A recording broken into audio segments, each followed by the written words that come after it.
Yo, welcome to Proper Things, the FPL show brought to you by the ttfsl. Season 2, episode 24, and it's finally here, the blank game week 29. 4 teams will be missing, that means 16 teams in action. No Liverpool, no Aston Villa, no Crystal Palace, and of course, no Newcastle. So a lot of tinkering will be done. Some free hits will be played, some -4s, some -8s will be made. People who prepared for it will get the benefit of having to move around your squad without taking hits. So a lot in store for you. Hope you all enjoyed this week's episode. So we're kicking things off quick with the review of what happened in Game Week 28.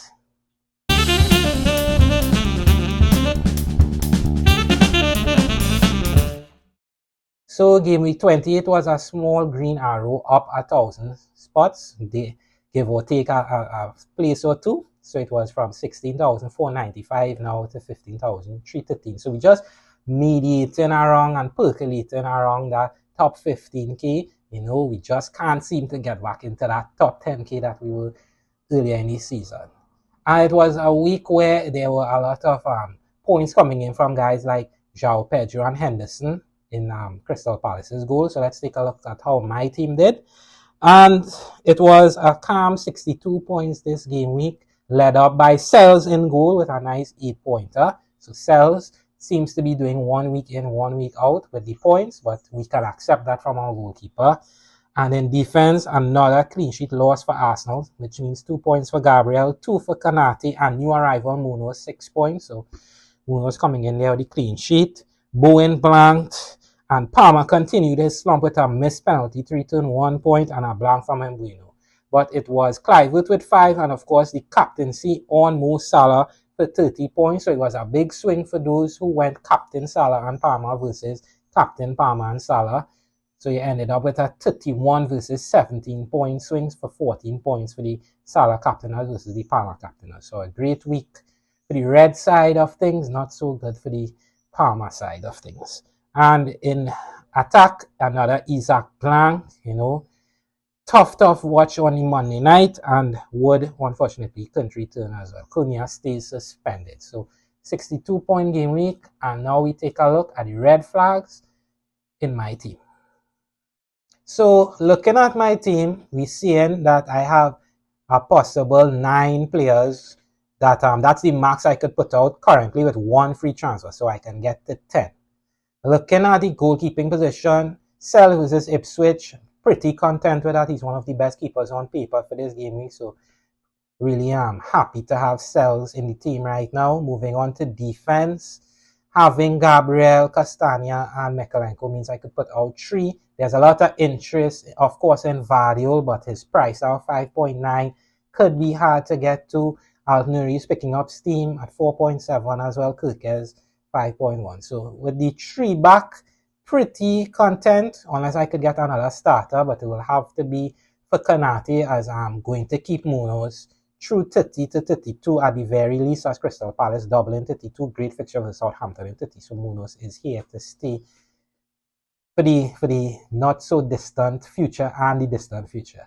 In midfield, Palmer plagues progress. So another Palmer malfunction, misfire meant that the price that is looking pretty hefty for the chosen one from Chelsea. So he is looking like a sell right now. Salah does not have a game, but he will stay because I have a lot of money tied up, approximately 0.5, half a million tied up in Salah's value, and he's someone I would want back in 30 versus Everton, and in the stretches, Liverpool have great games. So Palmer is looking like the odd man out, although he plays Arsenal. And then the forward line, Cunha and Isaac do not have games. Wood has one of the best games, but definitely looking to move on one or both of the forward guys to get in 2 guys who can help me play. So let's look at the solutions now to these problems and my pending transfer moves. So the solutions this week for my team and for those who are doing different strategies is going to be a lot different. So I'll just give the players that in demand and my possible transfers after. So looking at the goalkeeping position, currently again I have Sells, so I'm happy. He's one of the best on paper. If you're free hitting, you may want to take the chance on Onana, because Leicester have been seeing a lot of demons in front of goal. He just can't seem to put the ball in the back of the net. Maybe you want to take a punt on Raya versus Chelsea if you think they could keep him out, because Raya is still one of the best keepers, but I still think Sells and Onana are ahead of him. Now in defense, the three names that are hot on everyone's lips are Altnuri, Kirkes, and of course Vardiol. Altnuri being 4.7, Kirkes being 5.1, Vardiol being 5.9. So there's a different price range for each manager there according to which asset you're looking to move away from. For me, the best asset in the three, if you could swing the coppers, it's going to be Vardiol. Plays in 29 versus Brighton. But then he has a great fixture in 30, and we know with the FA Cup and the Bandulu things that might happen, City are one of the favourites to get a double game week down the line. So if you're not wildcarding and you're looking for something a little more permanent for 5.9 mil, Vardiol is your guy. Out of the two, Kirkes and Nuri, it's pretty much a coin toss. They both have their merits, but I think I may lean to Kirkes as Bournemouth is just the better team. So those three are the hottest defensive assets being moved on to this week. I like the three picks, and I think if you're looking for a defender, it will definitely be one of those three. In midfield, there's one name, the most transferred player so far for this game week is going to be Bruno Fernandes. Now 8.4 million. He was 8.3 just last night, so now he's 8.4 million. We're seeing movement now for Morgan Gibbs-White as well, for Callum Hudson-Odoi from Nottingham Forest. So 6.5 for Morgan and 5.2 currently for Callum Hudson-Odoi. A lot of movement there for those who are looking for the budget options. And then in attack, it's the Manchester City duo, 14.7 Erling, 7.2 for Marmoush, and Evan Nielsen at 5.6. So looking at these three there, again is a striker for everyone's budget. Evan Nielsen 5.6, Marmoush intermediately at 7.2. Didn't play in 28, but with my boys losing, I think he will start in 29. Great play going forward as well. And then Erling Haaland for those who could get in. Great play for this week. If you don't have to take a minus 12 to get him, I would say. And a great fixture in 30, probably the best captaincy on paper to go against Salah in 30. Again, if you have to take hits this game week, you have to look at it like if the player isn't available, like if you have Watkins, Rodgers, etc., and you have to take a hit, it's not necessarily a -4. It's more a -2 because you would expect that the player you're bringing in to at least give you 2 points and the guy you're moving out will be 0. So it should be a net of minimum -2, -3 if you're unlucky if the player gets a yellow. So it's not the full point -4 if you don't have the ability to play a starting 11 with your current setup. Now, when it comes to my moves, I know a lot of people now say after all this, what are my transfers? Well, I could go two routes. I could go safe, keep Isaac, keep Salah, keep Munoz, and still play 11 by bringing in Marmoush and Kirkes for Cunha and Kanate. I think Cunha suspension really threw a spanner into the plans. He will not be back in 30. So Marmoush in 29 and Leicester hopefully in 30 is a great play. Kirkes being a defender that I could afford there for Kanate. But for the -8, which I haven't fully decided yet, I could get the players that I really want this week, which would be Palmer out, Isaac out, and Cunha out for Bruno, Haaland, and Evan Nielsen. And I'll have a plan in place in 30 to roll or either bring Sa into the team and then get Isaac back in 31 ahead of his double in 32. So it's a lot of moving pieces. So the -8 looks like the upside play simply because I get to field the 11 that I'm comfortable with. I also have Haaland in for 30, providing he plays. And I could bring Isaac back in 31 ahead of his double in 32. So there's a lot of moving pieces. We still have Champions League football, European football for those in the conference and Europa. So a lot of still moving pieces, but I think I rather the -8 play, -4 play if I want to play it safe. So both options are still on the cards. And now we move on to Captaincy Corner. So after all the transfer news and all the pending moves that I may make, I know may have one more dilemma, and that's who to put the armband on. Well, have no fear, as Captaincy Corner is here. And this game week finally gives us no Salah at the top of the ladder. For what seems like a millennium now, it's always been Salah #1, go with Salah, but that's not an option this game week. I think the top 3 assets either one could be number one this game week, but this is just how I would rank them and a small explanation on why I would rank them. The number one pick and the safest pick this game week is going to be Chris Wood. Firstly, he's going to be one of the most owned assets because a lot of people are coming into this game week already with Chris Wood. Great game on, great fixture on the cards versus Ipswich. And I think that a lot of managers are going to go here because he's been providing the points at a regular clip this season. Again, he's the safest pick and he is the most likely to me to give you a return.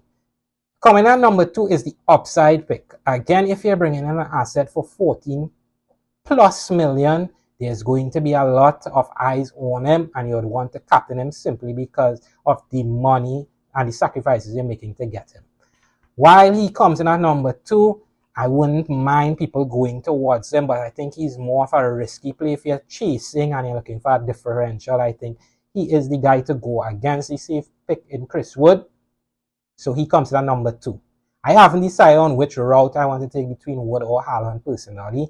I have to make that call later on in the week, but I think these two are the standout picks. In a close number 3, though, it's going to be Bruno Fernandes, and he plays Leicester. It's the best game, well, the best opponent on paper for the 3 teams, but Man United are the worst team in the 3.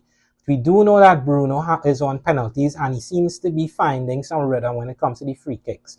A goal versus Everton and Arsenal from the free kicks. So he has an added utility right now. Great game on paper. Again, a lot of managers are going to move in for him this game week. He's the most transferred in manager at the time of recording. So Bruno is picking up steam. He comes in at number 3. I think having him in the team is pretty much essential if you're going wildcard. If you can bring him in without taking a minus 12 this game week, I think he's a great player to bring in. So Bruno Fernandes is number 3. Number 4 is going to be a safe pick in Kluivert. He's been giving you the drip feed each week, which seems now for about since 2025. Bournemouth plays against, well, a hot and cold Brentford team. We don't know which honeybee is going to show up, so he comes in at 4. And the cheeky ball player at 5 is a player that I really like this game if he starts, and it's going to be Marmoush. Again, he didn't play in 28, City lost. I think he comes back into the starting lineup. And I think he is a player that is looking to show Pep his worth, and he seems to be taking shots at a regular clip. So he comes in at the cheeky ball pick. I think it's a great week to go cheeky ball if you get news that Marmoush is going to start, but with the games at 11, with a lot of games starting at 11 at that time, you're going to maybe get some leaks. So there's no early kickoff, so a lot of like 3 or 4 fixtures will be playing at 11, so maybe you get the leaked Marmoush cheeky ball play for game week 29. And now for those who have the assistant manager active, don't think I forgot y'all. I think Amorim is the best manager on paper. It's the best fixture on paper. And if you're not feeling the United man or you want to have something a little different, I think you could go from Nuno for Nottingham Forest. He is also safe this game week. But I think United have the easiest game on paper and they should win the game. So he would be my number 1 pick. And that brings us to the end of this week's episode of Proper Things. I hope you all had a great time listening to me. I hope the picks pick in this upcoming game week and you're well prepared for the blank game week. For those who free hitting, for those who taking hits, for those who don't have to take hits and could feel like left one, great job. But while you're listening to the video, I hope you all go down to the comment section and let me hear your thoughts. If you're happy with your rank, if you're taking a swing, if you want me to go the -4, the -8, which route you think could be better. And while you're there, don't forget to like the video and subscribe to the channel. We're almost now to the end of the 24-25 season, so a lot of different strategies will be taking hold as players try to maximize their points and chase down leaders in their mini league or continue to lead their mini league. So best of luck to all the managers. Don't forget to like, subscribe, and leave your comments. And I'll see you all next game week. And don't forget to do proper things in all walks of life.